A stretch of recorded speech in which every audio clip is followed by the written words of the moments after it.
भटक्या विमुक्त समाजासाठीच्या सेटलमेंट परिसरातील घरकुल प्रकल्पाचे भूमिपूजन 31 ऑगस्ट रोजी करण्यात येणार असल्याची घोषणा पालकमंत्री चंद्रकांत पाटील यांनी केली। महाराष्ट्र सरकारने मुख्यमंत्री माझी लाडकी बहीण योजना सुरू केल्याबद्दल आणि विद्यार्थिनींना मोफत शिक्षण जाहीर केल्याबद्दल आई प्रतिष्ठान आणि माणुसकी प्रतिष्ठान यांच्यातर्फे शनिवारी सेटलमेंट येथे कृतज्ञता मेळाव्याचे आयोजन करण्यात आले होते। याप्रसंगी व्यासपीठावर माजी सहकार मंत्री आमदार सुभाष देशमुख, आई प्रतिष्ठानचे संस्थापक अध्यक्ष मोहन डांगरे, माणुसकी प्रतिष्ठान महाराष्ट्र राज्याचे संस्थापक अध्यक्ष भारत जाधव, आई प्रतिष्ठानचे संचालक वसंत जाधव, भाजपचे माजी जिल्हाध्यक्ष शहाजी पवार, डॉक्टर अश्विन वळसंकर, डॉक्टर सोनाली वळसंकर आदी उपस्थित होते। पालकमंत्री चंद्रकांत पाटील म्हणाले, भटक्या विमुक्त समाजाला त्यांच्या हक्काची जागा मिळवून देण्यासाठी आम्ही कटिबद्ध आहोत। 31 ऑगस्ट रोजी होणाऱ्या घरकुल प्रकल्पाच्या भूमिपूजनाला मुख्यमंत्री एकनाथ शिंदे, उपमुख्यमंत्री देवेंद्र फडणवीस, उपमुख्यमंत्री अजित पवार यांना निमंत्रित करण्यात येणार आहे। सेटलमेंट आणि परिसरातील भटक्या विमुक्त समाजाच्या नागरिकांचे उतारे मिळणे, त्यांना त्यांच्या हक्काची घरकुले मिळणे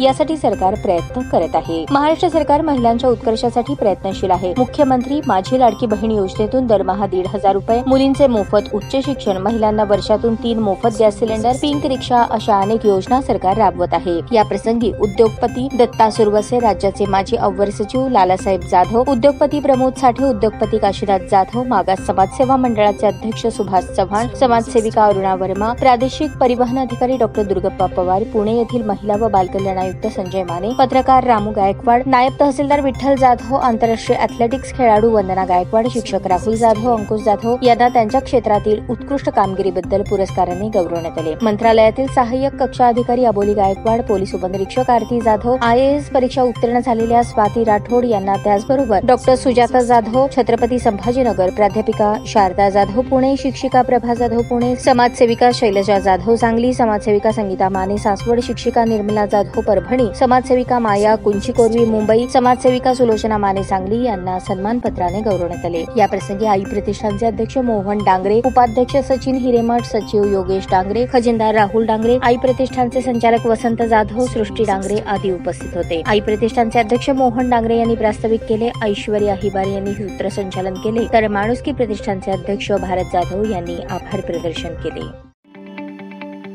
ताज्या बातम्या पाहण्यासाठी प्राईम महाराष्ट्र न्यूज चॅनलला सबस्क्राईब करा।